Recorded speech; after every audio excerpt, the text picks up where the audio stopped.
감정이 아니다. 믿는 믿음이다. 이런 말씀을 드렸습니다. 우리 신앙생활은 감정이 아니다. 믿는 믿음이다. 이런 말씀을 드렸습니다. 하나님의 말씀을 믿을 때 문제의 원인을 알 수 있고 그 문제를 해결할 수 있는 답을 알 수 있게 되어집니다. 그러면요, 노력이 아닌 누림이 되어지는 것들을 확인할 수 있습니다. 왜냐하면 우리 노력으로 우리 삶의 문제를 사실은 해결할 수가 없습니다. 왜냐하면 우리가 사단을 이길 수 있는 능력이 없어요. 우리 힘으로만은. 그러면 어떻게 이기냐? 하나님이 약속하신 그 약속을 믿음으로 이길 수 있습니다. 사단을 이길 수 있습니다.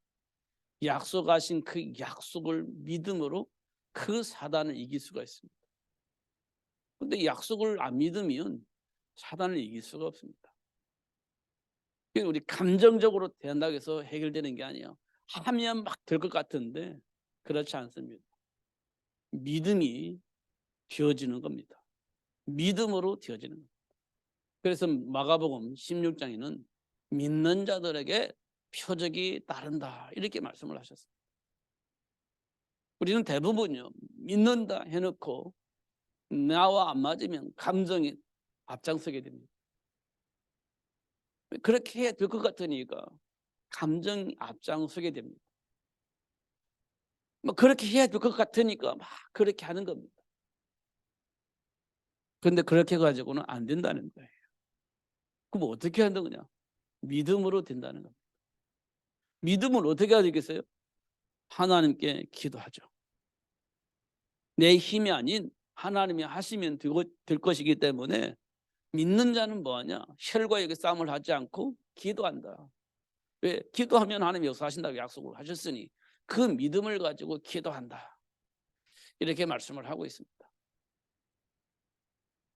우리는요, 옳고 그름에 너무 예민해요. 어릴 때부터 그렇게 교육을 받았기 때문에 윤리적으로 도덕적으로 옳고 그름에 굉장히 예민합니다. 그래도 그렇지 하면서 예민하게 반응을 해요. 근데 그렇게 될 수밖에 없는 배경이 뭐죠? 그렇게 교육을 받았기 때문에 잘못된 생각 속에서 잘못된 영향을 받았기 때문에 바꿔야죠. 물론 그렇습니다. 근데 한 번 더 들어가면 그럴 수밖에 없는 그들의 영적 배경은 뭘까요? 사탄입니다. 이 부분을 우리가 볼 수 있어야 돼요. 예수님은 그 사단의 일을 멸하기 위해서 오셨는데요, 우리 힘 때문에 우리 생각 때문에 그런 행동을 하는 게 아니고요, 사단이 시키는 대로 할 수밖에 없기 때문에 그렇게 되어진 겁니다. 부모로부터 그렇게 영향을 받았어요. 우리 가문이 사단에 장악되어져서 사단이 시키는 대로 사는 가문이었고 우리 부모도 그랬고 그래서 나에게까지 그렇게 영향이 온 거예요. 그래서 나도 내 자식들에게 그렇게 할 수밖에 없었어요. 근데 예수를 알고 나니까 아닌 걸 알았어요. 그런데 잘못된 생각과 잘못된 행동을 계속하는 거예요. 말해줘도 똑같이 하는 겁니다.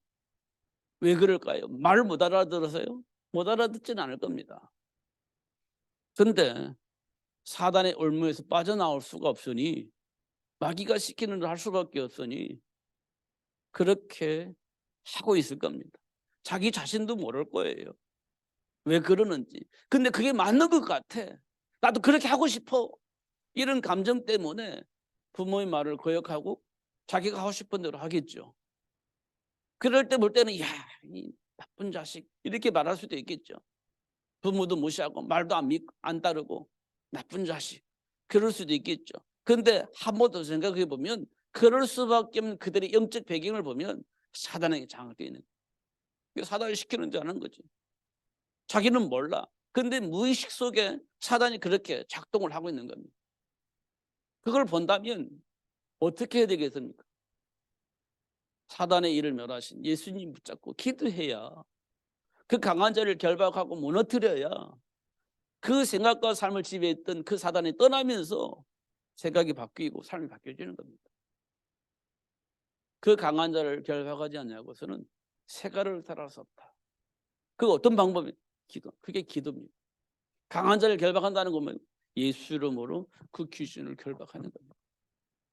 예수님께서 그 기도를 들으신 거다 하신다는 얘기 아닙니까? 약속하셨으니까요. 그러니까 이 생각이 전환점이 우리에게 정말 필요한데 그때가 언제냐? 하나님의 은혜 속에 있을 때. 하나님의 은혜를 받으면 그거를 알게 되어지고 그 복을 누릴 수 있게 되어지는 겁니다. 근데 대부분은요. 그걸 알고는 있는데 잊어버리고 살아. 본능적으로 살아. 그러니까 삶 속에서 일어나면 본능적인 것들 막 나오는 겁니다. 언약을 놓치고 그냥 본능적으로 살다 보니까 본능이 나올 수밖에 없죠. 그리고 얘기를 해보니까 하나님 말씀 안에서 보니까 그게 맞는 것 같아. 근데 포럼하고 대화할 때는 맞는데 그걸 그냥 생각하지 않고 사는 거예요. 본능적으로. 그러면 본능이 또 나오는 거지. 그럼 어떻게 해요? 안 바뀌네. 분명히 기도했는데 안 바뀌어요. 안 바뀌는 게 아니고요. 본능대로 사는 거예요. 분명히 포럼하고 기도는 했는데 현장에 나면 본능대로 살아버리는 겁니다. 하나님이 주신 말씀 안에서 살려고 하는 게 아니라 본능대로 살아버리는 거예요. 포럼할 때 분명히 포럼하죠. 언약 붙잡고 기도도 하죠. 근데 그 이유는 본능대로 살아버리는 거예요. 사단이 역사할 때 알겠어요? 모르겠어요? 알 수가 없는 겁니다. 그럼 막 본능대로 하는 거지. 또 만나면 포럼하잖아요. 우리는요. 평상시는 안 하는, 그동안에는 우리가 그런 거 안 했잖아요. 그 기존교회 다닐 때는 그냥 은혜 받으려고 기도하고 막 부르짖고 기도하고 그렇게 했지 않습니까? 근데 우리는 언약을 깨닫고 언약 안에서 포럼이라는 걸 하잖아요. 그걸 기도하지 않습니까? 근데 그때만이에요. 돌아서면 그냥 무의식 속에 본능대로 사는 겁니다. 안 바뀝니다. 그래서 안 된다고 얘기를 해요. 그래서 기도를 안 들으신다고 얘기를 해요. 굉장히 중요한 일입니다. 지금 제가 말씀드리는 굉장히 중요한 거예요. 하나의 말씀 듣고 언약을 잡았으면 그 안에서의 삶을 선택을 해야 되는 겁니다. 그게 지혜죠. 그게 지혜인 겁니다. 분명히 포럼하고 언약 기도했는데 그냥 그때는 그때만이고 평상시에는 그대로 그냥 본능대로 살아버리면 본능적인 반응밖에 나올 수가 없기 때문에 응답이 올 수가 없는 겁니다. 깨달음은 내 생각을 지배하게 만들어요. 깨달음이 내 생각을 지배하게 만들어요. 내 생각을 지배한다는 말은 내 삶이 지배받아야 돼요.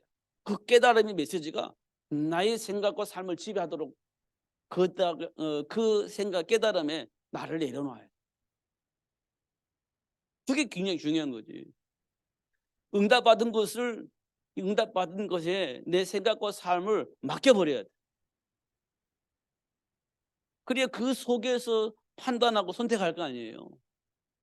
근데 그게 안 되어 있는 겁니다. 그러면 분명히 포럼하고 다 했는데 안 되는 겁니다. 응답받은 그 메시지에 내 생각과 삶을 내려놓아야 되는데 안 내려놔요. 안 바뀌어요. 안 바뀌어요. 이런 것도 우리가 실제적으로 하나씩 보는 것이 굉장히 중요합니다. 그러니까 이제 예수님께서 과부와 재판관에 대한 비유로 말씀을 하신 거예요. 재판관은 하나님 무시하잖아요. 하나님 말씀 무시하니까 과부의 이 억울함을 안 풀어주지. 과부니까 무시한 거예요. 근데 하나님까지도 무시하는 이 재판관이에요. 근데 이 과부가 와서 한번 이 억울함 풀어주세요. 무슨 소리야. 근데 또 와서 풀어주세요. 무슨 소리야. 풀어주세요. 보니까 재판관이 뭘 눈치챘냐. 이 과부는 이 억울함 풀 때까지 나에게 오겠구나 라는 것을 눈치챈 거예요. 이 말은 그 사람과 대화를 해서 아는 게 아니고 이 과부는 끝까지 이 문제를 해결하려고 나를 찾아오겠구나라고 이제 깨달게 된 거예요. 이 억울함 풀어주지 않으면 나를 굉장히 괴롭게 하겠구나. 그러면 정정당당하게 이 문제를 해결해 줘야 되겠다. 이렇게 생각했다는 거잖아요. 하물며 하나님 무시하는 재판관도 그런데 하나님께서 너희들의 자녀들의 기도를 들어 응답을 안 하시겠냐, 이렇게 말씀을 하신 겁니다. 기도해라는 거예요. 기도해라. 그러면 응답을 받게 되어져 있다라고 얘기를 하고 있는 겁니다. 우리에게 가장 중요한 겁니다.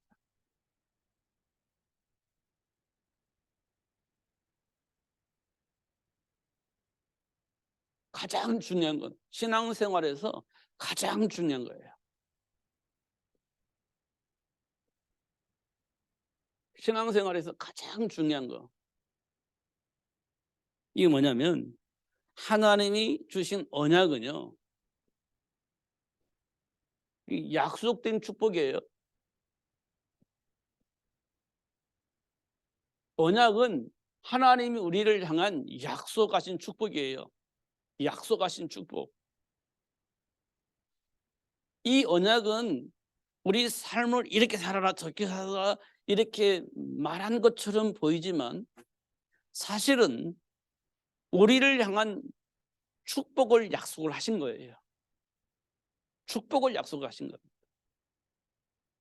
이렇게 살아라 저렇게 살아라 삶의 어떤 규모를 말해준 것이 아니라 하나님이 우리를 향한 준비된 축복을 누릴 수 있도록 하신 약속이에요. 누릴 수 있도록 하신 약속입니다. 그걸 보고 우리는 언약이라고 얘기를 합니다. 다시 말하면 이 언약은 하나님이 우리를 향해서 보장하신 축복이에요. 다시 말하면 보장된 축복입니다. 보장하셨고 보장되어 있는 축복이에요. 이 보장된 축복은 바뀌지 않습니다. 절대 바뀌질 않아요. 보장하신 겁니다.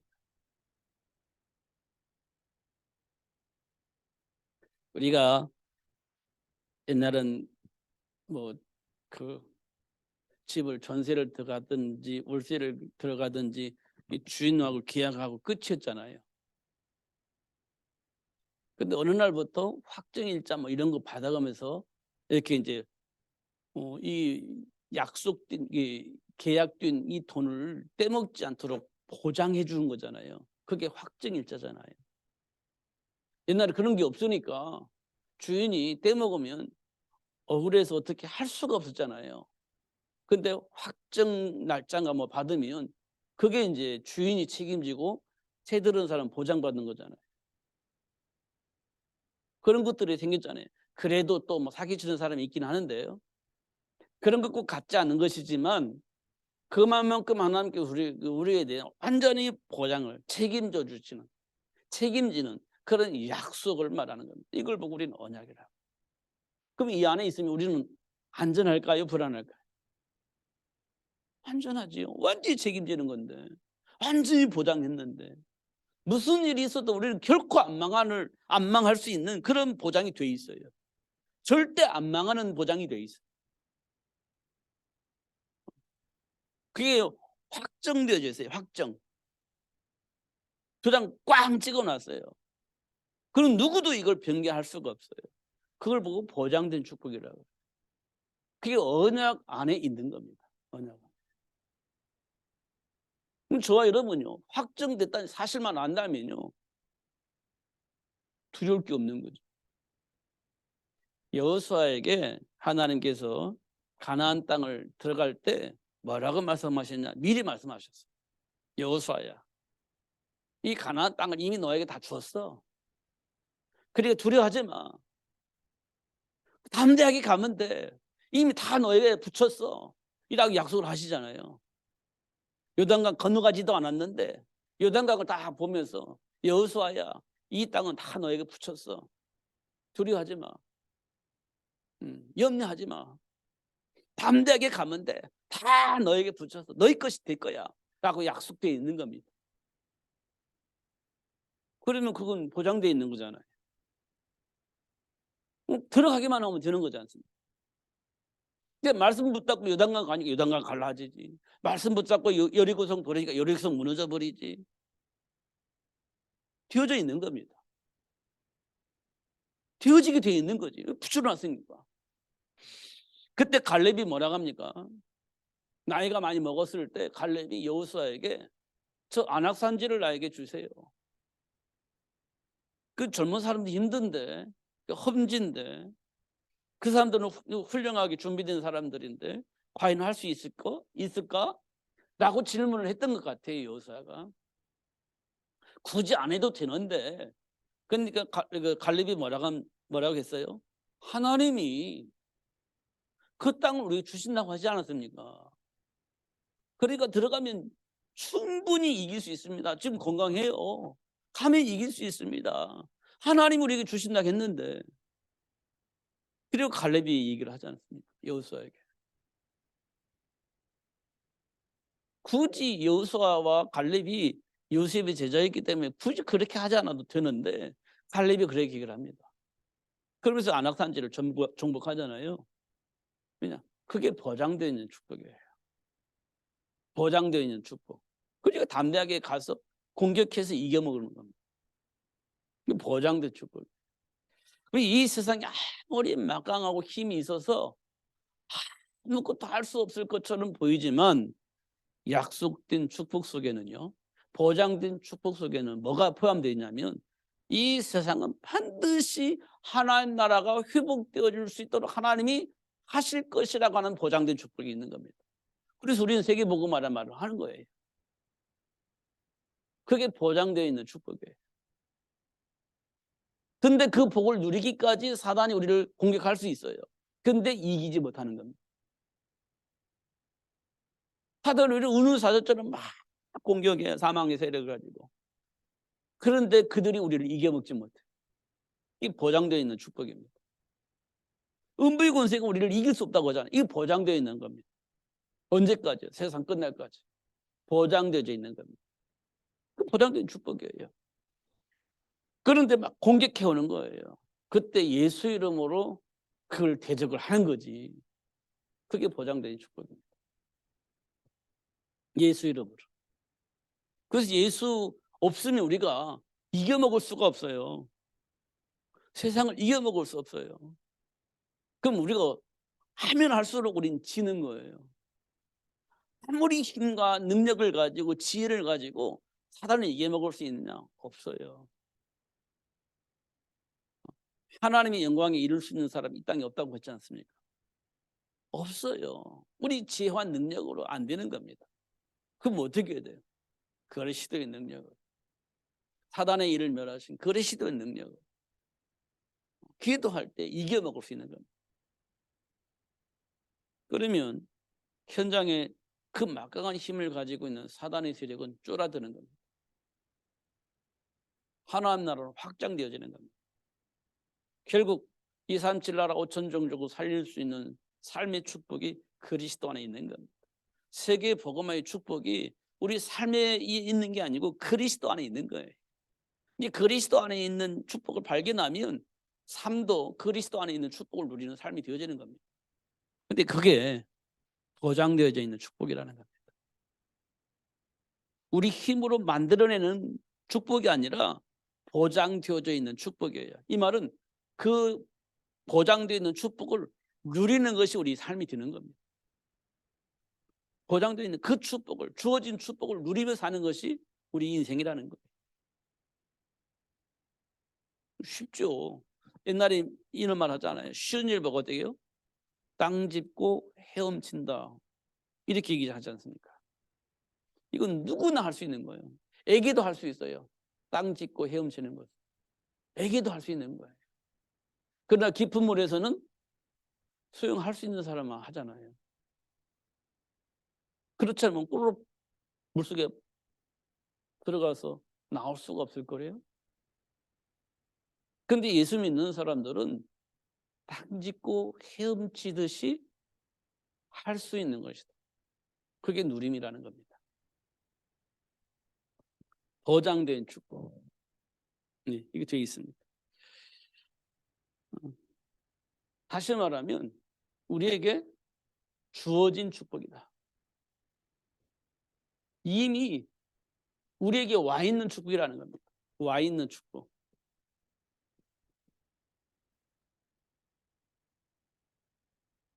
와 있는 축복이라는 거예요. 올 것이 아니라 와 있다는 겁니다. 잘 모르겠지만 고린도전서 3장 16절에 보니까 이미 우리 안에 들어와 계세요. 누가? 그리스도 영이신 성령이 우리 안에 들어와 계십니다. 그래서 어떻게 하여 이분이 가르쳐 주세요. 준비된 축복이 무엇인지. 우리에게 어떤 힘이 있는지 다 알게 하셔요. 알게 하시는 겁니다. 요한복음 14장 25절에서 26절에 보니까 가르쳐 주신대요. 내 안에 들어오셔서 가르쳐 주시오. 하나님 준비한 축복을. 그러면 뭘 가르쳐 줘요? 이미 우리에게 와 있는 축복을 알려주는 겁니다. 왜 가르쳐 줄까요? 와 있는 축복을 누리게 하려고. 열심히 해. 최선을 다해야지. 그래야 복을 누리지. 그게 아니고 이미 와 있는 축복을 알려주셔서 그 복을 누릴 수 있도록 역사하신다는 겁니다. 누가? 내 안에 계신 성령 하나님께서. 그런데 무슨 일이 벌어집니까? 사탄의 공격이 있습니다. 어떻게 공격하죠? 말씀을 왜곡해요. 말씀 아니 그렇지 않아. 왜곡합니다. 그리고 거짓된 것을 참인 것처럼 착각하게 만들어요. 거짓을 참으로 알게 해요. 그래서 광명의 천사라고 하죠. 우리에게 무한하게 모든 복을 줄 것처럼 착각하고 만들어요. 광명의 천사로 나타나가지고. 그러면 우리가 언약 안에 뿌리내린 이 축복을 모르면 광명의 천사로 나타나서 우리의 모든 문제를 다 해결해 주고 복 줄 것처럼 착각하게 만들어버립니다. 그럼 이 길 가지 않겠어요? 내가 그렇게 갈급하게 원하는 그걸 들어주고 그 문제를 해결해 주고 더군다나 그 복을 누릴 수 있도록 역사할 거라고 착각하게 만드는 겁니다. 그러면 선택을 하게 되는 거죠. 그게 우리 삶 속에서 공격하는 겁니다. 사탄이. 하나님의 말씀을 왜곡시켜서 그렇게 하는 거죠. 그럼 우리는 이 길을 가게 되어 있어요. 선택을 하게 되어 있습니다. 마태복음 4장에 보니까 예수님께서 시험을 3번 받았는데요. 마지막 3번째 이 기회에 나와요. 사탄이 예수님을 향해서 광명의 천사로 변장해가지고 나한테 절을 하면 너가 보는 이 모든 것도 내가 너한테 다 주겠다. 이렇게 얘기를 합니다. 그때 예수님께서 당연하게 하신 말씀입니다. 주 너희 하나님을 경배하라. 주 너희 하나님, 마귀를 향해서 하는 거예요. 주 너희 하나님을 경배하라. 다만 하나님이 경배받을 것이다. 네가 왜 경배받아? 이렇게 되는 겁니다. 이게요. 이런 것들을 알 수 있도록 이런 내용들을 알 수 있도록 성령 하나님께서 내 안에 오셔서 가르쳐 주시는 거예요. 가르쳐 주시는 겁니다. 언약 잡는다는 건 굉장히 중요한 말이에요. 근데 지금 막 잡지 말고 정말 내 인생의 답이구나 생각하고 이 언약 속에 내 생각과 삶을 내려놓으셔야 됩니다. 그러면 기도가 될 겁니다. 당연하게. 왜냐하면 나의 과거의 체질과 내 안에 있는 감정과 또 언약 주신 언약 속에서 이 막 트러블이 생길 때 우리는 어떻게 하겠어요? 언약 안에서 기도하게 될 겁니다. 그럼 내 안에 있는 과거의 체질들 내려놔야 되겠죠. 내려놔야 되겠죠. 사단의 통로니까 내려놔야 되겠죠. 하나님 말씀, 언약, 하나님 주신 약속 안에서 선택을 해야 되겠죠. 이렇게 되어지는 겁니다. 언약 잡으면. 이게 굉장히 중요한 일이죠. 근데 하나씩 하나씩 확인을 해 나가는 것이 굉장히 중요합니다. 예, 우리가 요셉을 말할 때 형통한 복 얘기하잖아요. 요셉은 이걸 한 거예요. 언약 붙잡고 기도하면서 생각과 삶을 이 언약 안에 내려놔 버린 겁니다. 하나님 약속하신 대로 축복을 받아 누리게 된 거죠. 삶의 현장에 준비된 축복을 보게 되었고 그 복을 누리게 되신 거죠. 다윗도 마찬가지예요. 양을 칠 때 막 사자가 곰이 공격해 오잖아요. 그때 만군의 여호와 이름으로 사자도 이기고 곰도 이깁니다. 근데 마침 골리앗이 들어오는데 골리앗을 보니까 인간이잖아요. 동물이 아니잖아요. 그래도 상관없어요. 왜냐? 골리앗은 하나님을 모르는 자예요. 그렇다면 누구 지배를 받는 거예요? 사단의 지배를 받고 있는 거예요. 그럼 사단의 일은 예수 이름으로 박살난 거잖아요. 사단의 지배하에 있는 그 골리앗이 사단의 머리를 박살낸 그거를 예수 이름으로 가면 당연히 골리앗을 지배한 사단이 박살나고 그 밑에 있는 골리앗은 당연히 박살나는 거지. 다윗은 그걸 보게 된 거예요. 그냥 만군의 여호와 이름으로 골리앗을 향하는 거지. 사단의 일을 멸하신, 사단에게 종로로 타고 있는 그 골리앗을, 사단의 일을 멸하신 예수 이름으로 나가는 거지. 그럼 누가 이기겠습니까? 당연히 마귀의 일을 멸하신 예수 이름으로 나가면 이기는 거지. 그러면 사단이 지배받고 있는 골리앗은 박살나는 겁니다. 다윗은 그 사실을 알고 있었던 거예요. 누가 이기겠습니까? 당연히 다윗이 이기지. 저와 여러분에게 주어진 복이 바로 그런 겁니다.